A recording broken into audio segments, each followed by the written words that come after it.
నేను ఇప్పుడు చెప్పి ముగ్గురు బౌలర్స్ వేసే యార్కర్ దెబ్బకి ఆపోజిట్ టీమ్ లో ఉన్న బ్యాటర్ కి అసలు బాల్ అయితే కనిపించదు, కానీ వికెట్ మాత్రం లెగిసిపోతుంది. చలో రండి ఆ బౌలర్స్ ఎవరో తెలుసుకుందాం. త్రీలో ఉన్న ప్లేయర్ మన జస్ప్రీత్ బుమ్రా మామ. జస్ప్రీత్ బుమ్రా బౌలింగ్ ఎంత బాగా వేస్తాడో మనందరికీ తెలుసు, కానీ జస్ప్రీత్ బుమ్రా ఒక్కసారి యార్కర్ వేసాడంటే ఖచ్చితంగా వికెట్ పడాల్సిందే. జస్ప్రీత్ బుమ్రా యార్కర్లు చూడండి ఎంత షార్ప్ గా ఉన్నాయో.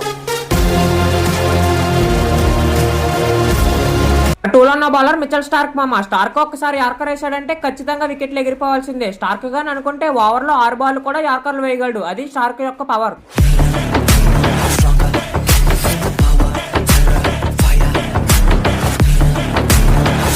నన్ను ఫ్రెండ్స్ తెలుసుకునే ముందు ఎవరైతే ఫస్ట్ టైం మన ఛానల్ చూస్తున్నారో ఇప్పుడే ఛానల్ సబ్స్క్రైబ్ చేసుకోండి మామ. వీడియోని లైక్ చేసి మీ ఫ్రెండ్స్ అండ్ ఫ్యామిలీ మెంబర్స్ కి ఈ వీడియోని షేర్ చేయండి. నెంబర్ 1 లో ఉన్న బౌలర్ లసిత్ మలింగా మామ. లసిత్ మలింగా వేసే యార్కర్ల కోసం మనం ప్రత్యేకంగా చెప్పుకోవాల్సిన అవసరం లేదు, ఎందుకంటే లసిత్ మలింగాయే గాడ్ ఆఫ్ యార్కర్ కాబట్టి.